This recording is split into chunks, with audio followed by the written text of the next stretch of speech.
ఈ వినియోగదారుల హక్కుల చట్టం గురించి మనం మాట్లాడుకోబోతున్నాం. ఈ కన్జ్యూమర్ ప్రొటెక్షన్ యాక్ట్ అనేది 1986లో వచ్చింది. కానీ ఇప్పుడు కన్జ్యూమర్స్ అనేది అంటే వినియోగదారులు అనే అంశం పైన ఏంటంటే ఇప్పుడు దీనికి 3 లెవెల్స్ ఉంటాయి. 3 లెవెల్ డిస్ట్రిక్ట్ కన్జ్యూమర్ ఫోరం ఒకటి ఉంటుంది, state consumer forum, national consumer forum.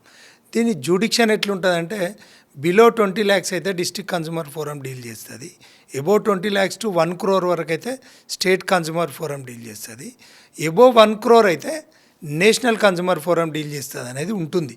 కానీ ఇప్పుడు మనకి డౌట్ ఒక్కటి రావచ్చు. ఉన్నటువంటి పరిస్థితులు ఏంటంటే 1 crore వచ్చింది కదా, నేను నేషనల్కి ఎక్కడికో పోవాలి అనే దాని మీద కాదు.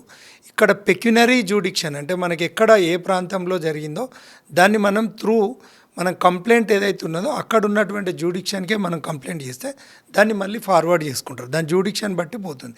కాబట్టి మనకి ఎవరికైతే వినియోగదారునికి డ్యామేజ్ అయిందో ఆ డ్యామేజ్ అయిన వెంటనే ఆ కన్జ్యూమర్ ఫోరం డైరెక్ట్ పోయి కంప్లైంట్ చేయొచ్చు. కానీ దీనికి ప్రూఫ్ ఆఫ్ ఎవిడెన్స్ కంపల్సరీ ఉండాలి. మనం ఏదైనా వస్తువు కొనుక్కుంటే ఆ వస్తువు డ్యామేజ్డ్ వస్తువు వస్తే మనం అతనికి ఖచ్చితంగా ఏంటంటే దాని డ్యామేజ్ అయిన వస్తువు మన బిల్లు దానికి సంబంధించిన ఆధారాలతో ఖచ్చితంగా కన్జ్యూమర్ ఫోరం పోతే ఖచ్చితమైన న్యాయం జరుగుతుంది. ఎందుకంటే కన్జ్యూమర్ ఫోరం అనేది చాలా స్ట్రిక్ట్ ఫోరం. దానికి కొంచెం స్పెసిఫిక్ జ్యూడిక్షన్ ఉన్నది. దానికి వాళ్ళకు డైరెక్షన్స్ ఇచ్చే అథారిటీ ఉంటుంది.